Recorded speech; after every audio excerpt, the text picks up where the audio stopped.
Bismillahirrahmanirrahim. Assalamualaikum warahmatullahi wabarakatuh. Perkenalkan, nama saya Ardiansyah, B401-19020, Prodi Ilmu Pemerintahan, asal universitas dari Universitas Tadulako.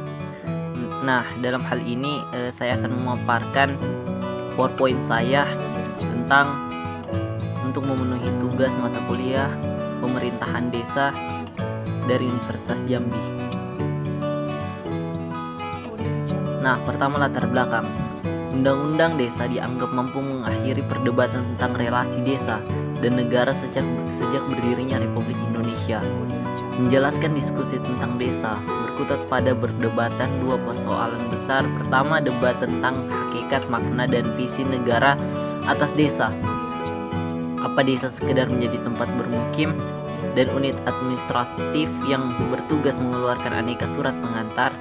Kedua, debat politik hukum perihal frasa kesatuan masyarakat hukum adat dalam Undang-Undang Dasar 1945 pasal 18B ayat 2 serta kedudukan desa dalam hukum tata negara. Nah, dan ada beberapa undang-undang yang direvisi dari tahun ke tahun. Yang pertama ada Undang-Undang Nomor 22 Tahun 1948 tentang pokok pemerintahan daerah. Terus yang kedua ada Undang-Undang Nomor 1 Tahun 1957 tentang pokok-pokok pemerintahan daerah. Terus direvisi lagi menjadi Undang-Undang Nomor 19 Tahun 1965 tentang Desa Praja. Terus ada Undang-Undang Nomor 5 Tahun 1974 tentang pokok-pokok pemerintahan di daerah. Terus ada lagi Undang-Undang Nomor 5 Tahun 1979 tentang pemerintahan desa. Terus direvisi lagi menjadi Undang-Undang Nomor 22 Tahun 1999 tentang pemerintahan daerah. Terus ada Undang-Undang Nomor 32 Tahun 2004 tentang pemerintahan daerah. Dan yang sampai saat ini ada Undang-Undang Nomor 6 Tahun 2014 tentang desa. Nah, secara tersurat dalam bagian pertimbangan Undang-Undang Nomor 6 Tahun 2014 tentang kebijakan untuk mengatur desa melalui undang-undang tersendiri didasarkan atas dua fakta, yaitu negara mengakui desa sebagai entitas kesatuan masyarakat hukum memiliki hak asal-usul dan hak tradisional dalam mengatur dan mengurus kepentingan masyarakat setempat. Dan yang kedua, dalam perjalanan ketatanegaraan Republik Indonesia, desa telah berkembang dalam berbagai bentuk sehingga perlu dilindungi dan diberdayakan agar menjadi kuat, maju, mandiri, dan demokratis. Nah, kita masuk di sejarah perkembangan desa di Indonesia. Perkembangan desa dan tata kelolanya. Periodisasi pemerintahan desa. Perkembangan pemerintahan desa terdiri dari 4 kategori utama, yaitu masa kolonial, masa kemerdekaan, masa Orde Baru, dan masa pasca reformasi. Nah, di mana masa kolonial ini penduduknya negeri atau asli dibiarkan dibawa langsung dari kepala-kepalanya sendiri atau pimpinan. Terus nama dan jenis dari persekutuan masyarakat asli ini adalah Persekutuan Bumi Putra. Persekutuan masyarakat asli di Jawa disebut desa, di Bekas Karesidinen, Palembang disebut marga, Nagari di Minangkabau, sedangkan di Bekas Karesidenan Bangka Belitung disebut haminte. Nah, asal-usul desa diperhatikan dan diakui sedemikian rupa sehingga tidak mengenal adanya penyeragaman istilah beserta komponen yang meliputinya. Adapun tugas, kewenangan serta lingkup pemerintahan meliputi bidang perundangan, pelaksanaan, keadilan, dan kepolisian. Dengan demikian, desa pada saat itu memiliki otoritas penuh dalam mengelola dan mengatur wilayahnya sendiri, termasuk ketertiban dan keamanan berupa kepolisian. Nah, terus ada di awal kemerdekaan atau Orde Lama. Nah, dalam hal ini, dalam teritorial negara Indonesia terdapat kurang lebih 250 seperti desa di Jawa dan Bali, negari di Minangkabau, dusun dan marga di Palembang. Daerah-daerah itu mempunyai susunan asli dan oleh karenanya dapat dianggap sebagai daerah yang bersifat istimewa yang dihargai oleh negara. Terus melalui Undang-Undang Nomor 19 Tahun 1965 tentang pembentukan Desa Praja, mulai muncul keinginan untuk menyeragamkan istilah desa. Namun dalam perkembangannya peraturan ini tidak sempat dilaksanakan karena sesuatu alasan pada waktu itu. Nah, ada pada masa Orde Baru dan penyeragaman istilah. Nah, pada masa ini pengaturan tentang desa diatur melalui Undang-Undang Nomor 5 Tahun 1979 yang bertujuan untuk menyeragamkan nama, bentuk, susunan, dan kedudukan pemerintahan desa. Desa dibentuk dengan keprihatinan syarat-syarat luas wilayah, jumlah penduduk, dan syarat-syarat lainnya yang akan ditentukan lebih lanjut oleh masyarakat desa. Terus ada lembaga masyarakat desa atau LMD atau lembaga permufakatan yang keanggotaannya terdiri atas kepala-kepala dusun, pimpinan lembaga-lembaga kemasyarakatan, dan pemuda-pemuda masyarakat di desa yang bersangkutan. Nah, terus ada masa reformasi dan rekognisi. Rekognisi dan penghormatan terhadap hak asal-usul yang bersifat istimewa, asal-usul dan adat istiadat setempat yang diakui dalam sistem pemerintahan nasional dan berada di daerah kabupaten. Terus BPD yang mengayomi adat, membentuk aturan desa, serta wadah penyaluran aspirasi masyarakat. Terus ada pemisahan urusan pemerintahan daerah dengan urusan pemerintahan desa. Dan terus dengan konstruksi menggabungkan fungsi self-governing community dengan local self-government. Nah, kesimpulannya itu perkembangan desa di Indonesia dan pengelolaannya mengalami perubahan-perubahan yang dipengaruhi oleh karakter dan sistem pemerintahan yang berlaku dan yang disebabkan karena kestabilan. Ada juga penyeragaman yang berlandaskan kepentingan urusan dan administrasi. Kita masuk di dinamika perkembangan regulasi di Indonesia. Nah, meninggalkan desa lama, memulai desa baru. Selama 6 dekade sejak 1945 Republik Indonesia tidak memiliki regulasi tentang desa yang kokoh dan berkelanjutan. Perdebatan akademik yang tidak selesai, tarik-menarik politik yang keras, kepentingan ekonomi politik yang menghambat, dan hasrat proyek birokrasi merupakan rangkaian penyebabnya. Perdebatan yang berlangsung di sepanjang hayat selalu berkutat pada dua hal. Pertama, debat tentang hakikat, makna, dan visi negara atas desa. Sederet masalah konkret, kemiskinan, ketertinggalan, dan keterbelakangan, ketergantungan yang melekat pada desa senantiasa menghadirkan pertanyaan, desa mau dibawa kemana? Apa manfaat desa yang hakiki jika desa hanya menjadi tempat bermukim dan hanya unit administratif yang disuruh mengeluarkan berbagai surat keterangan? Kedua, debat politik hukum tentang frasa kesatuan masyarakat hukum adat dalam Undang-Undang Dasar 1945 Pasal 18B ayat 2 serta kedudukan desa dalam tata negara Republik Indonesia. Satu pihak mengatakan bahwa desa bukanlah kesatuan masyarakat hukum adat melainkan sebagai struktur pemerintahan yang paling bawah. Pihak lain mengatakan berbeda, bahwa yang disebut kesatuan masyarakat hukum adat adalah desa atau sebutan lain seperti nagari, gampong, marga kampung, negeri, dan lain-lain. Mereka semua telah ada jauh sebelum NKRI lahir. Dua undang-undang yang lahir di era reformasi, yakni Undang-Undang Nomor 22 Tahun 1999 dan Undang-Undang Nomor 32 Tahun 2004, ternyata tidak mampu menjawab pertanyaan tentang hakikat, makna, visi, dan kedudukan desa. Meskipun frasa kesatuan masyarakat hukum dan adat melekat pada definisi desa serta mengedepankan asas keragaman, tetapi cita rasa pemerintahan desa yang diwariskan oleh Undang-Undang Nomor 5 Tahun 1979 masih sangat dominan. Karena itu, para pemikir dan pegiat desa di berbagai kota terus-menerus melakukan kajian, diskusi, publikasi, dan advokasi terhadap otonom desa, serta mendorong kelahiran undang-undang desa yang jauh lebih baik, kokoh, dan berkelanjutan. Pada saat yang sama, para kepala desa di Jawa melalui APDC maupun Parade Nusantara menuntut kehadiran undang-undang desa yang memberikan otonomi desa dan dana desa 10% dari total APBN. Berbagai segmen pejuang desa yang berbeda itu saling berkumpul, berjaringan, serta bertukar pikiran dalam memperjuangkan kelahiran undang-undang desa. Pada tahun 2005, pemerintahan dan DPR mengambil kesepakatan memecahkan Undang-Undang Nomor 32 Tahun 2004 menjadi Undang-Undang Pemerintahan Daerah, Undang-Undang Pilkada Langsung, dan Undang-Undang Desa. Keputusan ini semakin menggiatkan gerakan para pejuang desa. Nah, Yang pertama ada payung hukum.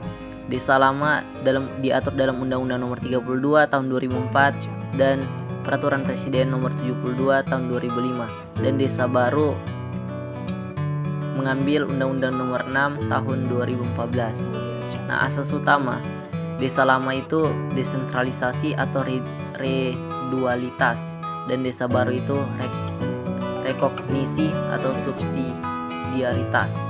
Terus kedudukan. Nah, desa lama itu mengambil kedudukan sebagai organisasi pemerintahan yang berada dalam sistem pemerintahan kabupaten atau kota, local state government. Dan desa baru mengambil sebagai pemerintahan masyarakat hibrid antara self-governing community dan local self-government. Dan posisi dan peran kabupaten dan kota. Desa lama itu mengambil kabupaten dan kota mempunyai kewenangan yang besar dan luas dalam mengatur dan mengurus desa. Dan desa baru mengambil kabupaten atau kota mempunyai kewenangan yang terbatas dan strategis dalam mengatur dan mengurus desa, termasuk mengatur dan mengurus bidang urusan desa yang tidak perlu ditangani langsung oleh pusat.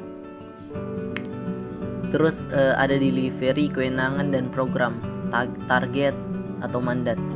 Nah, yaitu politik tempat, lokasi desa sebagai lokasi proyek dan dari atas. Terus kalau desa baru itu mengambil arena desa sebagai arena bagi orang desa untuk menyelenggarakan pemerintahan, pembangunan, pemberdayaan, dan kemasyarakatan. Terus posisi dalam pembangunan, desa lama itu mengambil objek dan desa baru itu mengambil subjek. Terus model pembangunan. Nah, model pembangunan desa lama itu yaitu government driven development atau community driven development. Dan desa baru itu mengambil village driven development. Nah, pendekatan dan tindakan. Desa lama itu mengambil imposisi dan mutilasi sektoral, sedangkan desa baru mengambil fasilitasi, emansipasi, dan konsolidasi. Penerapan demokratisasi desa. Nah, demokrasi nasional akan kokoh apabila disokong oleh demokrasi di tingkat akar rumput masyarakat desa. Misalnya sejauh ini hanya dilibatkan dalam perhelatan demokratis daerah maupun nasional, seperti dalam pemilu kada langsung atau menjadi objek pengaturan dan otonomi daerah. Akan tetapi demi kuatnya demokrasi secara nasional, penumbuhan kesadaran dan pembelajaran demokrasi membutuhkan upaya yang lebih masif dan langsung menyentuh kehidupan masyarakat desa, diantaranya melalui demokratisasi desa, kekosongan regulasi negara yang mendorong demokrasi di tingkat masyarakat yang paling bawah, diisi oleh Undang-Undang Nomor 6 Tahun 2014 tentang desa. Demokratisasi desa merupakan fase tersendiri yang sengaja dibedakan dengan demokratisasi di desa. Demokratisasi desa mewakili semangat undang-undang desa yang mengakui desa sebagai subjek dalam payung asas rekognisi dan subsidiaritas. Demokratisasi desa signifikan atau dinilai penting. Demokratisasi desa dilatar belakangi oleh dua hal. Yang pertama dalam area desa, yang kedua terkait dengan kemajuan yang ditandai oleh undang-undang desa dalam memandang kedudukan desa.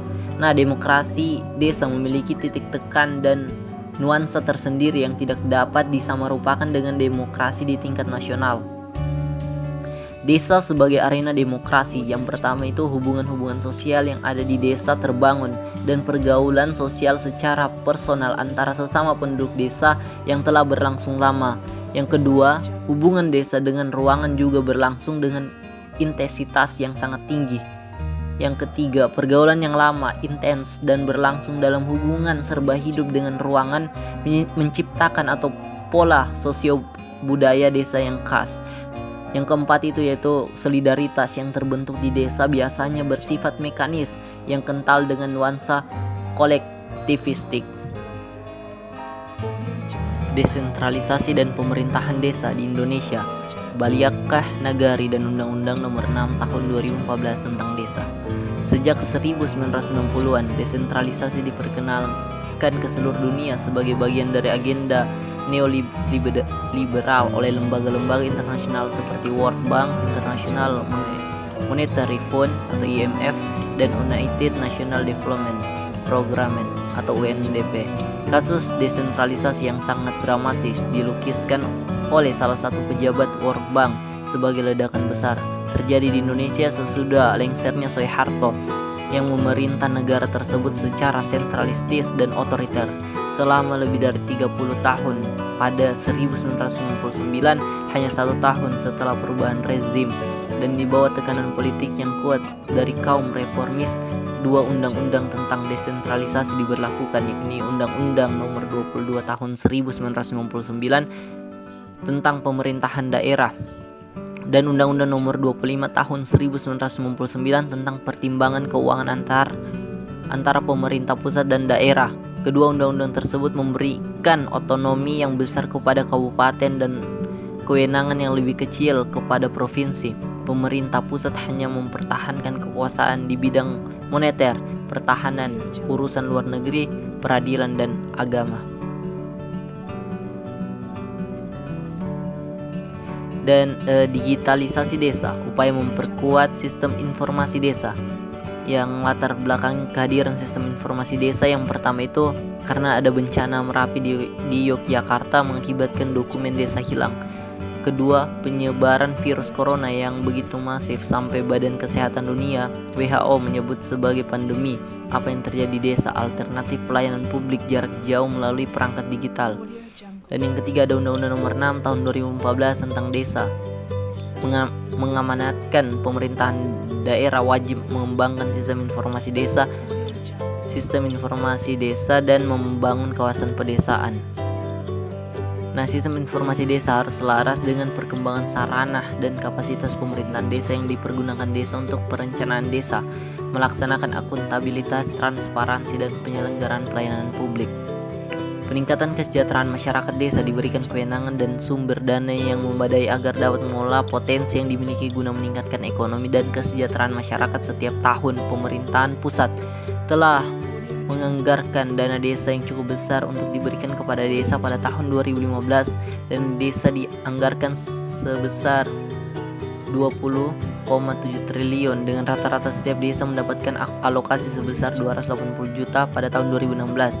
Dana desa meningkat menjadi 46,98 triliun dengan rata-rata setiap desa sebesar 628 juta. Dan di tahun 2017 kembali meningkat menjadi 60 triliun dengan rata-rata setiap desa sebesar 800 juta. Berdasarkan hasil evaluasi 3 tahun pelaksanaannya, dana desa terbukti telah menghasilkan sarana prasarana yang bermanfaat bagi masyarakat, antara lain berupa terbangunnya lebih dari 95,2 ribu kilometer jalan desa, 14.000 meter jembatan, dan 22,616 unit sambungan air bersih dan 2.201 unit tambatan perahu dan 14,957 unit PAUD dan 4.004 unit polindes dan 19.485 unit sumur dan 3.106 pasar desa, 103.405 unit drainase dan irigasi, 10.964 unit posyandu dan 1.338 unit embung dalam periode 2015 sampai 2016. Dana-dana yang berasal dari berbagai sumber, baik dari APBN maupun rakyat yang dikelola dalam APBDes, kini berjumlah cukup besar. APBDes terdiri dari pendapatan belanja dan pembiayaan desa. Pendapatan adalah semua penerimaan uang melalui rekening desa yang merupakan hak desa dalam 1 tahun anggaran yang tidak perlu dibayar kembali oleh desa. Peraturan desa tentang APB desa ditetapkan paling lambat tanggal 31 Desember tahun anggaran berjalan. Pendapatan desa bersumber dari yang pertama itu pendapatan asli desa atau PADES, dan PADES terdiri dari hasil utama, hasil aset, swadaya, dan partisipasi dan gotong royong dan lain-lain. PADES merupakan pengalokasikan dana desa dalam APBN setiap tahun anggaran yang diperuntukkan bagi desa yang ditransfer melalui APBD kabupaten atau kota. Pemerintahan kabupaten atau pemerintahan kota mengalokasikan bagian hasil dari hasil pajak dan retribusi daerah kabupaten kota kepada desa minimal 10%, dan realisasi penerimaan hasil pajak dan retribusi daerah kabupaten dan kota mengalokasikan Bagian hasil pajak dan retribusi daerah tersebut dilakukan berdasarkan ketentuan 60% dibagi secara merata kepada seluruh desa dan 40% dibagi secara proporsional realisasi penerimaan hasil pajak dan retribusi daerah masing-masing.